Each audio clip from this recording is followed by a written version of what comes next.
La résidence et la nationalité sont deux choses qui devraient être différentes. En France, nous avons une hystérisation du débat sur l'immigration parce que l'on considère qu'un immigré qui est arrivé en France n'en repartira jamais. Et donc, s'il n'est pas compatible avec nos valeurs, nous avons un problème. Et c'est lié au fait que quand on arrive en France, on est d'abord un résident, et puis il y a une forme de process normal qui fait qu'un jour, on deviendra un Français.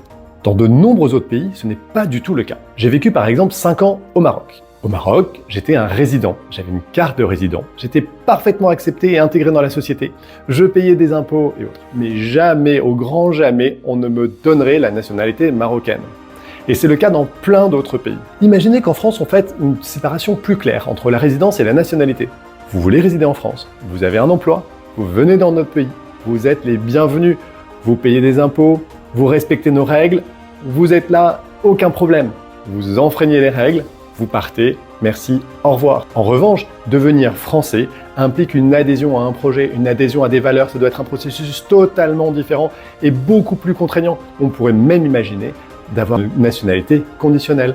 Vous êtes devenu français, mais dans les 5 premières années, c'est quelque chose que vous pouvez perdre. C'est une excellente façon de sortir de l'hystérisation du débat sur l'immigration en disant chaque personne qui deviendra française le deviendra parce qu'elle aura fait la preuve de son adhésion à notre projet de société. Vous en pensez quoi ?